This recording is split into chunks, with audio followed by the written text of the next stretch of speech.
Olá, mamães! Hoje nós vamos falar sobre a fase de 2 a 3 anos. Quais são os marcos do desenvolvimento dessa fase? E será que realmente existe esse período por volta ali dos 2 anos, que a criança ela tem a fase da birra, que se joga no chão? Como é que é isso que algumas mães dizem que acontece?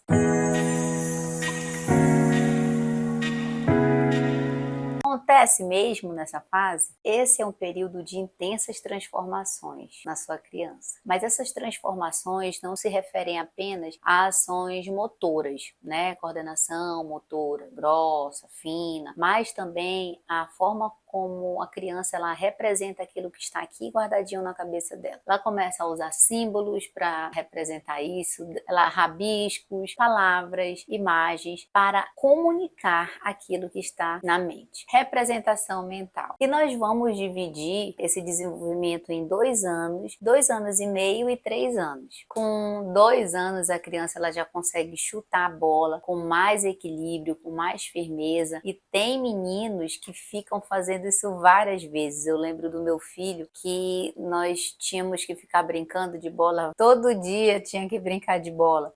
Mas eu sabia que isso estava ajudando ele no desenvolvimento de algumas habilidades, principalmente na parte de coordenação motora grossa, né? De equilíbrio também. Então, esse chutar bola já acontece com mais firmeza, assim como subir escada. Gente, aqui em casa era um negócio de subir escada. Não podia ver uma escada para trocar uma lâmpada que a criança já queria subir. E ficava lá naquela escada. E depois queria descer, mas ficava mais tempo lá na escada. Eles gostam, mas não somente de subir esse tipo de escada que eu estou falando, que eu vou colocar aqui a imagem para você, mas a escada mesmo do seu apartamento, da escola, do hospital, onde você for, da clínica com ele, onde tiver escada, ele já consegue subir essa escada também com movimentos mais firmes e mais seguros. Na parte da mãozinha, já consegue segurar a colher, né, o garfinho, os blocos já consegue empilhar, então a gente consegue perceber movimentos mais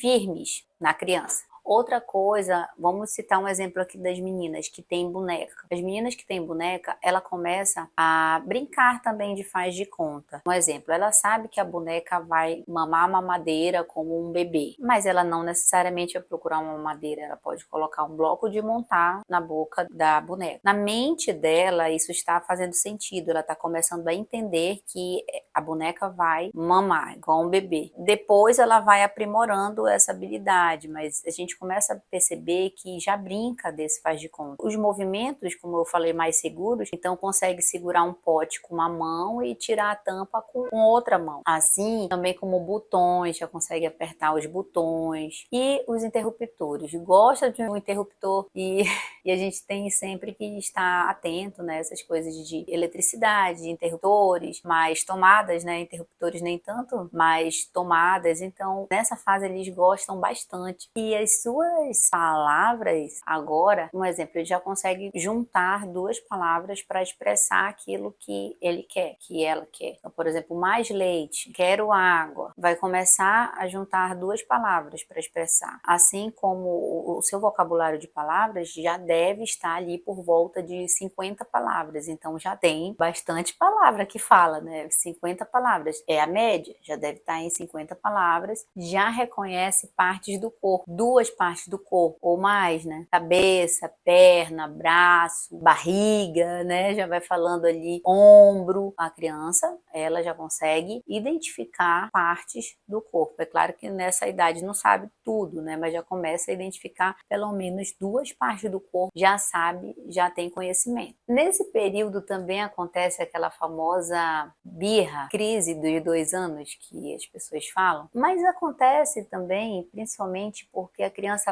ela não sabe expressar com todas as palavras aquilo que ela está sentindo. Então ela vai chamar atenção, fazer birra, procurar formas de ser notada e de ser atendida. Então nós temos que ser muito sábios nessa fase para para não ceder, né, em tudo que a criança quer, mas também analisar a situação, ver se a criança ela pode estar com sono, com fome, que isso muitas vezes acontece. A criança ela tá com sono, ela tá cansada. Muitas vezes o pai quer que a criança fique quieta, não quer que a criança use telas, mas o pai tá ali o tempo todo no celular, ignorando aquela criança de alguma forma. Então a criança fica ali entediada, não tem o que fazer, não tem um brinquedo, leva a criança para uma situação, a criança não tem nada para brincar, não tem nada para ver, e a criança tá ali com fome, com sono, ainda tem que ficar quieta, para ela é muita coisa junto, né? Então não é só ceder, nós analisarmos o todo. Então, o que deve ser feito? Primeiro, mantenha a calma, né? Às vezes a gente fica irritado, chateado, nós somos seres humanos, né? Mas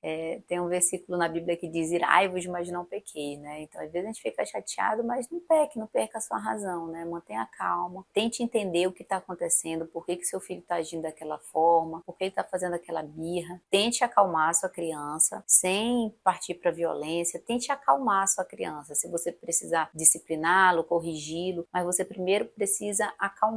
Depois você fala sobre o seu filho, exorta como você tem que exortar, como você gosta de chamá-lo a atenção, mas você precisa acalmar o seu filho, porque às vezes a criança ela não está sabendo se controlar ou se autorregular, e aí começa a chorar, depois daqui a pouco já está soluçando, aí não está conseguindo, não consegue se autorregular, tá aquela agonia só. E você grita e a criança chora mais ainda e piora toda a situação. Então, tente manter a calma, tente conversar com a sua criança, acolhê-la, e quando ela se acalmar, aí você orienta e exorta da forma que você quer exortar. Olhando nos olhos, baixe na direção da criança, veja o todo. Tenha bastante sabedoria nessa hora, porque realmente a criança ela não está conseguindo se expressar, e exorte. A melhor maneira, aqui nós aplicamos em casa, sempre eu procurei aplicar com as crianças, é a educação preventiva, né? Claro que tu não tem como prever tudo, você não tem como prever tudo, né? Mas existem situações que você pode se preparar. Então, eu já vou sair para tal lugar, então eu já vou levar no banheiro, eu já vou dar um lanchinho, levar um lanchinho reserva, ou eu vou colocar para dormir. Você já tem que ir preparada para não ser pego de surpresa. Já vou levar uns 3, 4 brinquedos, algo para pintar, umas folhas em branco. Você tem que estar preparado. Você já tem que ter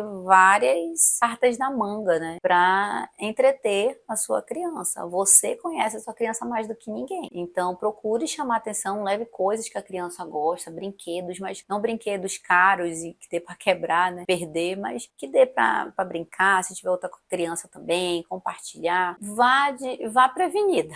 Vá prevenida, se for fora de casa, se for em casa, chame para um cantinho para conversar e instruir da melhor maneira que tiver ao seu alcance. O que eu digo também é que nem sempre o momento da crise é o momento de chamar atenção, de falar alto, você tem que fazer antes. Essa educação preventiva também está relacionado a você conversar com seu filho, um exemplo, e elogiar quando ele fizer algo muito legal, que você diz: olha, eu gostei que você se comportou dessa forma, que legal, é assim que tem que ser, é desse jeito que você tem que falar. Ai, que legal, mãe, ficou tão feliz. Ou nomear as emoções. O que você está sentindo? Está se sentindo triste? Você está se sentindo feliz? Olha, isso é tristeza. Quando você ajuda a criança a nomear o que ela está sentindo, fica mais fácil de ela compartilhar com você o que ela está sentindo no momento que ela estiver chateada, às vezes ela está frustrada, normal, né? E a gente vai, isso não é só nos 2, 3 anos, né? Cada fase tem os seus desafios, e quando eles estiverem mais velhos, isso também vai acontecer, só que de uma outra maneira, mas essas situações semelhantes se repetem. Estabeleça também limites claros. Olha, aqui pode, aqui não pode, não pegue aqui. É claro que muitas vezes com a criança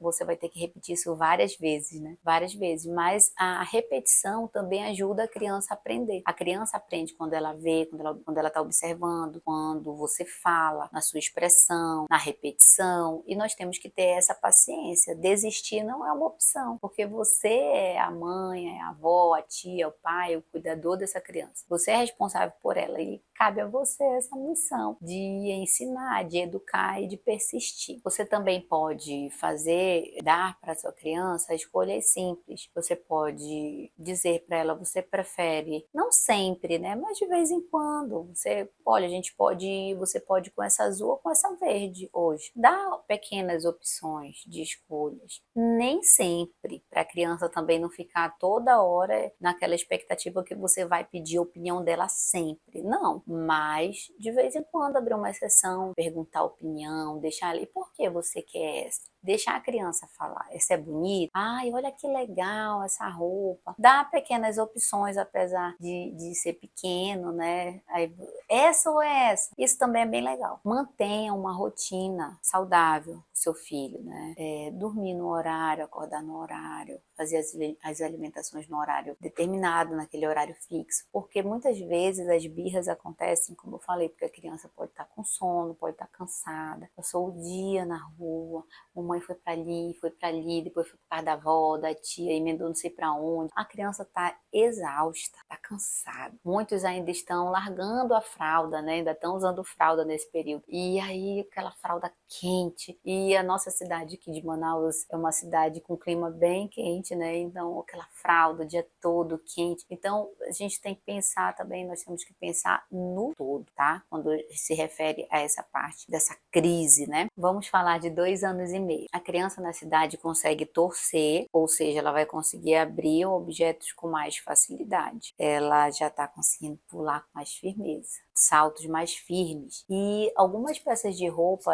as folgadas, né, ela já consegue tirar sozinha. E segue alguns comandos. Um exemplo, 2 passos. Pegue a roupa, coloque no cesto. Pegue a bola, guarde na caixa. Ela já consegue compreender esses comandos. Faça isso e faça isso. Faça isso e faça aquilo. A criança, ela já consegue executar essas pequenas tarefas de 2 passos. Já usa pronomes eu, você, nós. As frases já estão ficando mais elaboradas nesse período de 2 anos e meio. Já está muito mais, né? Tá aprimorando já. Já sabe o nome de uma cor, já brinca, né? Brinca, mas só que ela gosta também, na brincadeira, ela gosta que olhe para ela. Ela quer que você esteja olhando, né? Ela gosta de falar ou brincar interagindo. E isso também é muito bom, faz parte do desenvolvimento socioemocional. Agora vamos falar de 3 anos? 3 anos ele já sobe escada com os pés alternados, já consegue até andar de triciclo.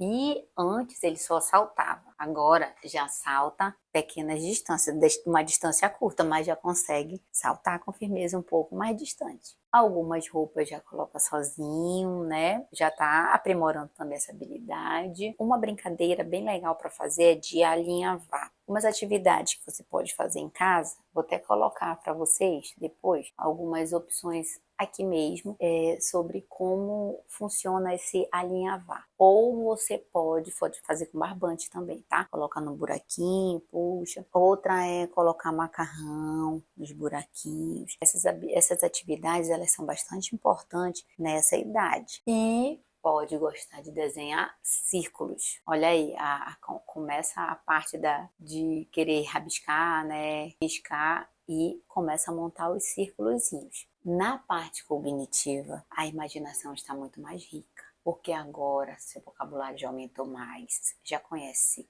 mais cores, formas, então vai ficar mais caprichado. Mas sabe também que nessa fase deve ter aprendido sobre o que é quente. Ai, não vou pegar que tá quente, já sabe? E isso também já é um sinal de alerta. Não tá quente, não posso pegar. A comida tá quente, tem que esperar esfriar. Gente, e sobre a linguagem, existem uns estudos que dizem que gira em torno de 1000 palavras que já fala nesse período de 3 anos. É muita palavra, é muita palavra. Ele está muito mais atento aos estranhos, já sabe reconhecer quem realmente ele é da sua família e quem é um estranho. Começa a fase das perguntas. O quê? Quem? Como? Perguntas e perguntas e perguntas. E isso é muito bom. Nós não podemos menosprezar, nós devemos focar em responder essas perguntas, são importantes, fazem parte da comunicação e do desenvolvimento dele. Sei que às vezes você pode estar agoniado, fazendo um monte de coisa, mas você precisa responder essas perguntas. Não deixe sua criança sem resposta. Converse com seu filho, ele aprende quando você fala, quando você responde também para ele, tá ok? E o nome, já consegue falar o seu nome e a sua idade. Qual é o seu nome? Carla. Quantos anos você tem? 3. Consegue falar o nome. E isso é muito lindo. Ele demonstra muita empatia quando vê alguém chorando. É nessa fase de 2 anos e meio para 3 anos que a criança ela começa a perceber as emoções em outra pessoa, né? Por isso que nós precisamos ensiná-los a, desde cedo, a nomear emoções. O que eu estou sentindo? E ele começa a perceber isso nas pessoas. Mas alguns adultos ou pessoas mais velhas, jovens, né, adolescentes que estão perto daquela criança, essa fase de desenvolvimento da criança com brincadeira, fingindo estar chorando, fazendo chantagem, né? Não faça isso, senão a mamãe vai chorar, a mamãe vai ficar triste. E aí a criança vai lá. Não faça isso. Ensine sua criança, exorte sua criança, instrua de uma maneira preventiva, né? Saudável, mas não use o seu conhecimento e a sua maturidade em relação à sua criança para você se aproveitar dessa fase que ele está, onde ele está aprendendo a reconhecer as emoções e às vezes fica com pena, fica com dó. E aí o adulto vai lá, finge que tá chorando só para fazer uma chantagem com a criança. Não, como ele não me obedeceu, então eu vou chorar fingindo para que ele me obedeça. Não, ele tem que lhe obedecer porque ele tem que obedecer, porque ele te conhece, porque ele sabe que é o certo e pronto. Não por causa de chantagem. Mas nós temos que atentar que nessa fase pode aí dominar o egocentrismo. A criança, ela quer tudo para ela não gosta de dividir, isso pode acontecer, né? Tem dificuldade de compartilhar com outras crianças e a gente vai instruindo aos poucos. Uma das primeiras atitudes que você pode fazer, nós aplicamos aqui em casa com os nossos filhos, foi, se nós vamos sair e vai ter muita criança, você leva algo que você pode compartilhar. Você não vai ter medo de perder, que você não vai ter medo de compartilhar com outra criança, né? E isso foi uma prática. E evita aquele chororô de, ai, fulano quebrou, ai. Ele levou, assumiu a responsabilidade, né? Mas como às vezes, né? Ai, mas ainda tá muito novinho. Então você, mãe, faz essa escolha. Você escolhe qual é o brinquedo que leva e um brinquedo que pode ser compartilhado. Tá bom? A gente vai sempre bater na tecla aqui, eu vou sempre bater na tecla com vocês sobre a questão da rotina. Previsibilidade dá uma segurança para a criança. Ainda que ela não consiga falar, mas a previsibilidade dá hora de dormir, hora de acordar, hora de ir para a igreja, hora de voltar, hora de ir na vovó. Olha, hoje nós vamos na vovó. Às vezes não é nem tão bom ficar falando antes, né? Um dia antes, que às vezes vovó, já fica ansioso. Mas, hoje nós vamos na vovó, nós vamos nos arrumar para ir na vovó. Já ir preparando a criança para aquele momento. Essa previsibilidade também é importante. Outra questão importante é o desfraude. Essa fase é uma fase oportuna para você começar a instruir a sua criança, preparar a sua criança para deixar a fraldinha. E qual é o sinal que você pode perceber? Você pode perceber sobre o longo período sem fazer xixi, né? Ou sem fazer o número 2, cocô. Então, na hora antes de dormir, já leva ao banheiro, né? E coloca a fraldinha. Você vai ver como vai ficar a noite. Quanto mais controle a criança tiver, vai ficar mais fácil de você não esperar a criança pedir. Você estabelece um tempo e de tempo em tempo leva ao banheiro, até se tornar mais comum para ele ir se adaptando. Então, você pode usar técnicas para desfraldar a sua criança nessa idade. É uma idade bem legal. Então é isso. Eu espero poder ter te ajudado a observar os marcos de desenvolvimento do seu bebê, da sua bebê, compartilhando um pouco do que eu tenho lido, estudado e da vivência aqui na minha casa também.